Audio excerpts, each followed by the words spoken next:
Good Shabbos. This week's portion is Vayikra, starting the new book of Leviticus, but also traditionally the Shabbos before Pesach is usually one which we have a Shabbos Hagadol drasha, which is basically a speech about either the ideas and the concepts of Pesach or the laws of Pesach.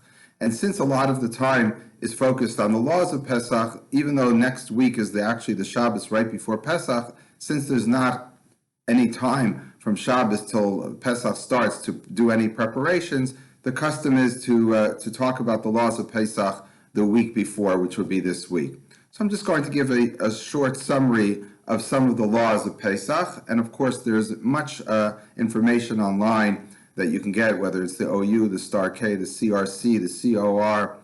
There's many places online where you can get information. The specific laws that have to do with this year, because Shabbos is the day before Pesach, it poses certain problems. You can't burn the chametz like you usually do the day before Pesach. So the custom is to burn chametz on Friday, a day before, and during the normal time where you would when you would usually burn it. And this year in Halifax, at least, that time would be before 12:15 or so p.m. You should burn chametz. But this is only a custom so that you don't forget the idea of burning chametz every year. You're still allowed to have chametz and eat it until Shabbos morning, until 11:15 a.m. And the problem that poses is, then how do you dispose of the chametz? So the simple way is just leave a small amount of chametz, usually at least as much of a kazayas, like an olive's worth, which is a small amount, and you crumble it up and you throw it in the toilet, and you could flush it down, and that's considered biur chametz. That's disposing of chametz. Although the traditional way is to burn it, on because it's Shabbos we can't burn it, and that's the way we dispose of it. Then the question is, what do you eat that morning? There's a specific mitzvah to eat bread and to have a real meal on Shabbos. Now the problem is you can't eat matzah, because the tradition is that the day before Pesach, and some even before that, don't eat matzah. So in order that the matzah should be something fresh and new when you eat it the Seder night. So we don't eat matzah that whole day. And having chametz poses a problem of disposing and cleaning. So you could just be careful and have all kinds of Pesach food to be eaten on Shabbos, and just have just a minimal amount of chametz, of bread to eat. And what I used to do when we were in the years gone by is to eat it separately, maybe away from the kitchen. Sometimes you even go outside and eat it, make sure everything's disposed of, and there's nothing left. The other way to deal with this problem is to eat egg matzah, because egg matzah is not matzah that you're supposed to eat for the Seder night. The Seder night you're supposed to eat regular matzah. And there's another problem, that egg matzah is actually doubtful whether you consider it chametz or not. So we have somewhat of a compromised position where we say that people who have difficulty eating matzah because they can't digest it or chew it, it's difficult for them, then we are lenient and say you could eat egg matzah over all of Pesach. Even so, for the Seder night, you should not eat egg matzah, but rather eat, even if you have trouble, unless you really can't, eat a small amount of matzah, which is usually the minimum amount would be like a sixth if you have one of these large hand shmura matzahs, or about a quarter, I believe, of regular box matzahs, machine-made matzahs. And that would be for each time you're supposed to eat matzah. So, but the rest of the time, egg matzah is only to be eaten by those people who would have a hard time eating matzah. And for the rest of us, we're not supposed to eat egg matzah over Pesach. And there's an argument whether that's also true from the time when you're not supposed to eat chametz, the day before Pesach, right? Because although Pesach is the time where chametz is prohibited, we also don't eat chametz from the 4th hour of the day on the day before, which this year in Halifax is 11:15 a.m. So you're not supposed to eat chametz then, and therefore those that don't eat egg matzah don't eat egg matzah even that time. There are different opinions. Some people would say, and some rabbis will tell you, you could eat egg matzah during the day.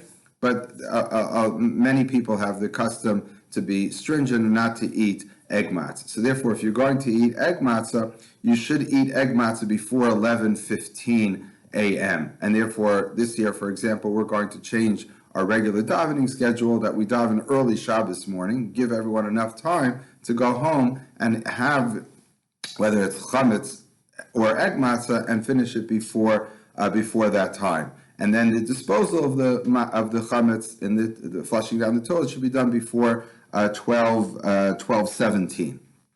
And you could do that right away. And there's also a language of bittul. We negate the chametz, which we say that all the chametz we have, we don't give any, we don't consider have any meaning to us, and therefore it's like it doesn't exist. So we do three forms of getting rid of chametz. Excuse me.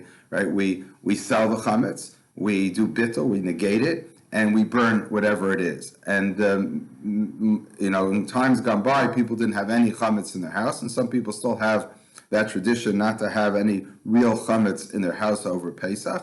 But the tradition also started to develop that one could keep chametz in their house and just sell it to a non-Jew. And the way it's done usually is you make the rabbi the agent, and the rabbi who's acting as your agent will sell it to a non-Jew, and they have it for all of Pesach. And then it's a contingent sale. They give a down payment on the chametz, and they're supposed to pay the rest after Pesach. And traditionally, they change their minds and say, you know what, I'm not going to go through with it. The sale, then they basically return it, and the chametz is taken back within about an hour or so after Pesach is over.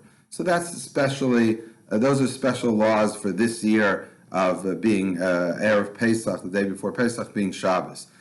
Just a very quick summary of the laws of kitnios. So legumes and rice are things which are not eaten traditionally by Ashkenazim, and Sephardic Jews do eat these rice and all kinds of legumes, which are basically types of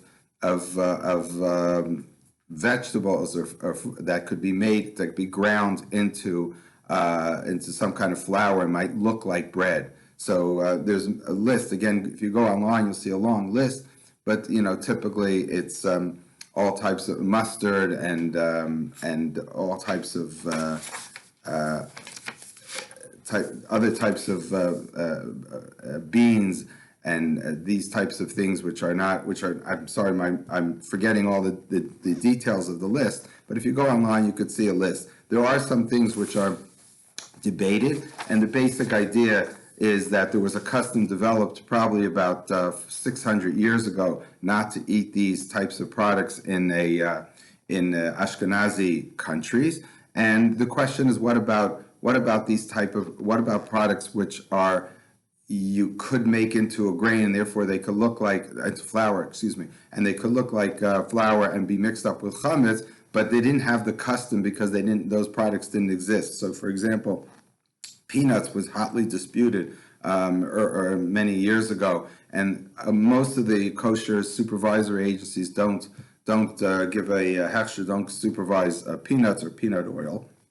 But truthfully, peanuts came from North America, and they didn't have the custom, and probably you could be lenient. But of course, anything that's processed, if it doesn't have kosher for Pesach supervision, we don't know what else might be in there, so therefore it causes a problem.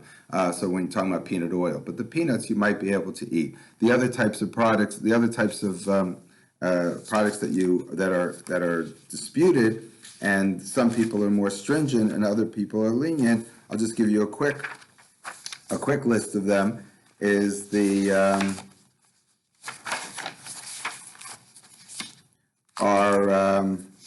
excuse me.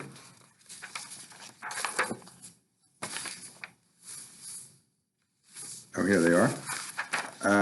Are, for example, safflower, coriander, cottonseed, and those things are disputed, but you could be lenient and eat those on Pesach or their oils as long as they have the proper certification.